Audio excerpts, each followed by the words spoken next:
Hi friends, ఈ వీడియోలో మనం మార్సన్ అనే మూవీ రివ్యూ చూద్దాం. తెలుగులో అయితే డబ్బై మనకి రిలీజ్ చేశారు. నెట్ఫ్లిక్స్లో అయితే స్ట్రీమ్ అవుతుంది. 2 hours 33 minutes అయితే ఉంటుంది. పాప ఒడివేలి కాంబినేషన్లో గతంలో ఒక మూవీ అయితే వచ్చింది కదా, అదైతే సీరియస్గా ఉంటుంది. ఈ మూవీ వచ్చేసరికి మనకి కామెడీ థ్రిల్లర్ అని అయితే చెప్పుకోవచ్చు. సో మనకి ఫహద్ ఫాసిల్ అయితే మనకి దొంగ పాత్రలు అయితే ఈ సినిమాలో నటించాడు. మనకి వడివేలు వచ్చేసరికి ఒక అల్జీమర్స్ ఉన్న పాత్రలు అయితే నటిస్తాడు. అతనికి చాలా డబ్బు ఉందని చెప్పి ఆ డబ్బుని ఎలా దొంగిలించాలని చెప్పి వడివేలు అయితే తనతో కలిపి ట్రావెల్ చేస్తూ ఉంటాడు. ఒక ప్రయాణం టైప్లో, జర్నీ టైప్లో అయితే మూవీ అయితే ఉంటుంది.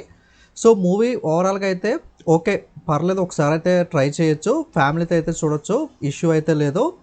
సో కాకపోతే కొంచెం ల్యాగ్గా ఉండడం వల్ల, స్లోగా ఉండడం వల్ల అయితే కొంచెం అయితే మనకి బోరింగ్గా అనిపించవచ్చు. బట్ ఓవరాల్గా అయితే మనకి ఓటీటీ కాబట్టి ఒకసారి అయితే డెఫినెట్గా అయితే ట్రై చేయొచ్చు.